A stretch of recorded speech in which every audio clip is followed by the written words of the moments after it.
शुक्र, वीनस, पूरे ब्रह्मांड के अंदर सबसे चमकता हुआ सितारा शुक्र है। ये एक हीरे की तरह से चमकता है। सूर्य अस्त के 5.5 घंटे के बाद आप इसको उत्तर दिशा में देख सकते हैं। सुबह और शाम को दिखाई देने वाला सबसे चमकता हुआ सितारा और पृथ्वी के सब कुछ नज़दीक। अब देखें जरा शुक्र ग्रह जो है ये अपनी आत्मकथा में क्या कहते हैं। मैं ब्रह्मा जी के परिषद में हूँ, उनके काउंसिल ऑफ मिनिस्टर्स में हूँ। फिर सोचता हूँ कि मैंने यहाँ तक पहुँचने के लिए कितना कार्य किया, कितने जोड़ तोड़ मोड़ लगाए मैंने, और कितनी तरह की क्रियाएं की, कितने तरह का अपने मन और हृदय को मार करके मैंने देवताओं के बीच में अपना स्थान बनाया। लेकिन मेरी मनोवृत्ति नहीं रही। मैं हमेशा राक्षसों का साथ देता रहा। देव मुझे कभी प्रिय थे ही नहीं। इसीलिए लोग मुझे मानते हैं कि मैं पृथ्वी से भी सूर्य के बहुत नज़दीक हूँ, और वहाँ उसके नज़दीक होने के कारण मेरी जो शक्ल है वो भी भूमि से मिलती जुलती है। दूर से आता हुआ चमक जाता हूँ। कई लोग मुझे रेगिस्तान से भी मेरी उपमा दे देते हैं, कई लोग मुझे चंद्र से भी उपमा दे देते हैं। लेकिन चंद्र की तरह से मैं बड़ा पृथ्वी पर नहीं दिखाई देता हूँ, क्योंकि मैं सूर्य के नज़दीक हूँ, धरती के नहीं। मैं हमेशा अपनी स्मृतियों में, अपनी यादों में खोया रहता हूँ, विचार मगन रहता हूँ। लेकिन संसार की जितनी भी वस्तुएं हैं जो चमकती हैं वो मुझे अच्छी लगती हैं। जितने संसार के भोग हैं वो मुझे अति प्रिय है। और ख़ास तौर से धरती पर जितने भी आचार, व्यवहार, व्यभिचार जितने भी होते हैं वो मुझे अति प्रिय है। मैं भृगु ऋषि की संतान हूँ, और मेरा नाम उन्होंने 8 भाइयों में से ऊष्णा रखा, क्योंकि मेरा जो कार्य क्षेत्र था वो सब भाइयों से अलग था। मेरी सोचने की शक्ति गुरु बृहस्पति से भी ऊंची थी। शिक्षा मैंने ग्रहण की, कोई शिक्षा का क्षेत्र मैंने छोड़ा नहीं जहाँ पर मैंने ज्ञान अर्जित नहीं किया। लेकिन अपनी शिक्षा का प्रयोग मैंने केवल सांसारिक भोगों की तरफ को ही किया, संसार के जितने भोग हैं उन पर किया। सिद्धि साधनाएं मैंने की, उन साधनाओं का प्रयोग भी मैंने सांसारिक भोग को करने के लिए ही किया। मेरे माता पिता मेरे से बहुत प्रसन्न रहते हैं। जो मैंने संसार के अंदर अर्जित किया उसके प्रति उन्हें बहुत गर्व महसूस होता है। अब क्योंकि देवगण मुझे पसंद नहीं थे, वो कृपा पर जीते थे, क्रिया पर नहीं जीते थे, कर्म पर नहीं जीते थे, तो मैंने एक बार सोचा कि ये जितना भी धन कुबेर के पास है क्यों ना ये राक्षसों के पास होना चाहिए। अब क्योंकि देवताओं की रक्षा विष्णु भगवान करते थे, ब्रह्मा जी करते थे, शिव करते थे, लेकिन मैंने क्या किया, मैं ब्रह्मा जी के परिषद में होने के कारण मैंने कुबेर के घर जा कर के उसका सारा खजाना उसका चुरा लिया, और चुरा करके राक्षसों को दे दिया। अब शिव बहुत अप्रसन्न हुए, उनको बहुत क्रोध आया, उन्होंने अपना त्रिशूल उठा लिया। मैं एक सूक्ष्म रूप धारण करके उनके त्रिशूल पर बैठ गया। अब त्रिशूल ने एक धनुष का रूप धारण किया, और वहाँ से मुझे पकड़ के शिव ने निगल लिया अपने अंदर। अब मैं शिव के पेट में बैठ करके विभिन्न विद्याओं को सीखता रहा। शिव कृपा उनके पेट के अंदर जाने से मेरे ऊपर रही, और मैं बहुत तप करता रहा। वहीं पर बैठ करके मैंने शिव से संजीवनी विद्या भी सीखी, जिससे कि व्यक्ति जीवित किए जा सकते हैं। अब एक बार ब्रह्मा जी से उनका सामना हुआ, तो ब्रह्मा जी ने कहा कि भाई आप ये क्या कर रहे हैं, आप तो ध्यान मग्न हैं, लेकिन आपके पेट के अंदर शुक्राचार्य बैठ करके सारी विद्याओं का ज्ञान कर रहा है, इससे तो देवताओं का नुकसान हो जाएगा। तो उन्होंने नाम लिया उसका, जो ऊष्णा नाम था, जो पिता ने भृगु ने रखा था, तो उन्होंने ऊष्णा को ही बोला।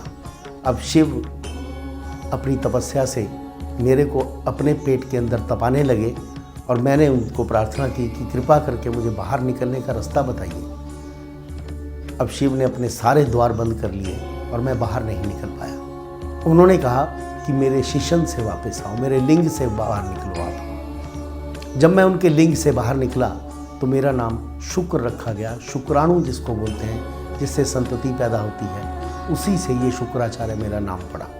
जैसे ही मैं बाहर निकला तो भगवान शिव ने अपना त्रिशूल उठाकर मुझे मारने का प्रयत्न किया, तो माता पार्वती ने उनका हाथ रोक लिया और मैंने माता पार्वती के चरण पकड़ लिए, उनको माता कहकर पुकारा। बहुत प्रसन्न हुई तो उन्होंने शिव से कहा कि ये आपके पेट में रहा है तो आपके पुत्र समान है, तो आप इसको कैसे मार सकते हैं। शिव बहुत प्रसन्न हुए और मेरे पर अति कृपा शिव और पार्वती की हुई। जब मैंने आकर के अपने पिता को बताया कि इस तरह से मुझे शिव का आशीर्वाद प्राप्त हुआ है, तो उनकी प्रसन्नता अपार थी। सबसे जो व्यक्ति खुश होता था मेरे जीवन में वो थे मेरे माता पिता। मेरी उपलब्धियों का बहुत ज़्यादा सराहते थे और सभी लोगों को बताते थे कि ये मेरा पुत्र है।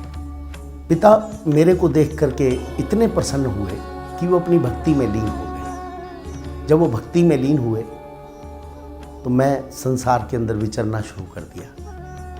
अब धन की कमी नहीं थी, ऐश्वर्य की कमी नहीं थी, आशीर्वाद शिव और पार्वती का मेरे साथ था। सभी तरह की सिद्धियों को लेकर के मैं उन सिद्धियों का उपयोग करने की बात सोचता रहा कि इतने में मुझे एक बहुत सुंदर अप्सरा दिखाई दी। मैं उस अप्सरा का पीछा करते करते इंद्र की सभा में पहुंच गया।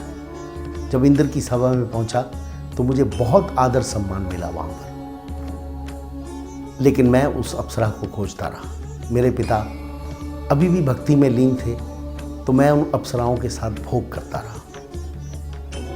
उनके भोग के अंदर लिप्त होकर के एक दिन मेरा ध्यान टूटा तो मुझे मालूम पड़ा कि मेरी तो विद्याएं जा रही हैं। यदि मैं उन विद्याओं का प्रयोग नहीं करूँगा, उनका उपयोग नहीं करूँगा और मैं इन्हीं सांसारिक तत्वों में डूबा रहूँगा, भोग में डूबा रहूँगा, तो ये विद्याएं मेरे पास से चली जाएंगी। और मैंने वहाँ से उन सभी अप्सराओं को छोड़कर, मुझे मालूम नहीं कितनी थी, कितने विवाह मैंने किए ये भी मुझे नहीं मालूम, कितनों के साथ भोग संभोग किया ये भी मेरे को याद नहीं है, क्योंकि वो असंख्य थे। वहाँ से उठ करके मैं धरती पर आ गया। वहाँ पर एक बहुत ही मूर्ख राजा था जिसका नाम दंड था। अब दंड के दरबार में मुझे बहुत सम्मान मिला, क्योंकि राजा तो मूर्ख था। अब मूर्ख राजा होने के कारण उसने मुझे एक बहुत बढ़िया आश्रम दे दिया और सब तरह से सुसज्जित था, और मैं उसी तरह से राजा दंड की सेवा करने लगा। और राजा दंड को जितनी मेरी सिद्धियां थी उनका प्रयोग और उपयोग करने के लिए मैंने बोल दिया। एक दिन मैंने देखा कि राजा दंड मेरी पुत्री के प्रति आसक्त हो गया और उससे संभोग करना चाहता है। मेरी पुत्री का नाम अर्जा था। मैंने उसी समय राजा दंड को श्राप दिया कि तेरी नगरी तहस नहस हो जाए, आंधी तूफान आए और तेरी नगरी ऐसी बन जाए कि यहां पर एकदम वीराना महसूस हो। अब मैंने अपनी पुत्री को देखा तो वो एक पास के जंगल में जाकर के अपना भोग कार्य करने के लिए चली गई। तो मैंने केवल उस जंगल को छोड़ दिया। वहाँ पर पशु पक्षी जितने थे उनको अपनी संजीवनी विद्या द्वारा दोबारा से जीवन दान दे करके अपनी पुत्री को एक संपन्न जीवन दे दिया, जिसका मुझे बहुत अपने अंतर्मन से संतोष हुआ। लेकिन राजा दंड का जितना भी राज्य था वो तहस नहस हो गया। बाद में यही राज्य दंडकारण्य कहलाया, जिस पर खर और दूषण ने राज किया। जब दंडकारण्य पूरी तरह से ध्वस्त हो गया तो मेरे मन के अंदर एक विचार आया कि राजा का कसूर था, प्रजा का नहीं था। तो मैंने प्रजा को दंड क्यों दिया? लेकिन कुकर्मों का तो दंड ही होता है, ये मैंने सोच करके अपने मन को आत्म संतोष किया। लेकिन उसके पश्चात मैं दुश्मनों के अंदर भी अच्छाई खोजने का प्रयत्न करता रहा। अब मेरे पास संजीवनी विद्या थी। गुरु बृहस्पति ने अपने पुत्र को मेरे पास संजीवनी विद्या सीखने के लिए भेजा। बहुत ही अच्छा पुत्र था उनका। उसकी जो गुरु भक्ति थी उस पर मुझे किंचित मात्र भी कभी क्लेश नहीं हुआ या द्वेष मेरे मन में नहीं हुआ कि ये मेरे शत्रु बृहस्पति का पुत्र है। अब वो अपनी शिक्षाएं सीखता रहा, लेकिन राक्षसों ने इसका विरोध किया। उन्होंने कहा कि आप गुरु बृहस्पति के पुत्र को यह विद्या देंगे तो जब भी देवासुर संग्राम होगा तो हम लोग जीत नहीं पाएंगे, ये देवताओं को दोबारा जीवित कर देगा। उन्होंने तरह तरह के प्रयास किए, बहुत बार गुरु बृहस्पति के पुत्र को काट करके जल में फेंक दिया, कई बार उसके टुकड़े करके उन्होंने इधर उधर फेंक दिया, लेकिन मैं हर बार उसको संजीवनी विद्या से जीवित कर देता था। मेरी पुत्री देवयानी उसके प्रति आकर्षित थी। बृहस्पति पुत्र बहुत ही सुंदर था, सहज था और गुरु भक्ति उसमें असम्य थी, जिसको देख करके देवयानी उस पर मोहित हो गई। एक बार शाम को जिस समय बृहस्पति पुत्र घर पर नहीं लौटा तो मैंने उसकी खोज आरंभ की, सभी राक्षसों को बोला, लेकिन सभी राक्षस अपनी जगह पर बैठे रहे और वो हंसने लगे और मदिरा का पान करने लगे। जब मैंने उनसे पूछा कि कहाँ पर है बृहस्पति पुत्र तो उन्होंने जवाब नहीं दिया। इतने में मेरे पेट में से आवाज़ आई कि गुरुदेव, इन्होंने मेरे को काट करके मांस बनाया और वही मांस आपको खिला दिया और अब अभी मैं आपके पेट से बोल रहा हूँ। अब मेरे पेट के अंदर गुरु बृहस्पति का पुत्र था। मैंने उसको पेट के अंदर ही संजीवनी विद्या सिखाई और कहा कि तू मेरा पेट फाड़ करके बाहर आ जा और जब बाहर आएगा तो उसके उपरांत तू मुझे इसी विद्या से जीवित कर देना। वही हुआ, उसने मुझे पुनर्जीवन दान दिया और जिस समय वो जीवन दान मिला तो मेरी पुत्री देवयानी ने कहा कि मैं आपसे विवाह करना चाहती हूँ। अब गुरुपुत्र ने उसी समय कहा कि मैं तो आपके पिता के पेट से पैदा हुआ हूँ, जन्म लिया है मैंने अब, तो इस तरह से तो आप मेरी बहन हुई। उसने गुरुपुत्र को श्राप दे दिया कि ये विद्या तेरे काम कभी नहीं आएगी। मेरे मन को बहुत क्षोभ हुआ, दुख हुआ कि ये विद्या जो मैंने उसको सिखाई थी शायद इसके काम ना आ पाए, और वो बड़े दुखी मन से वहाँ से चला गया और मेरे मन के अंदर वैसा शिष्य मिल पाना बहुत मुश्किल था और उसके जाने का मुझे जीवन पर्यंत दुख रहा।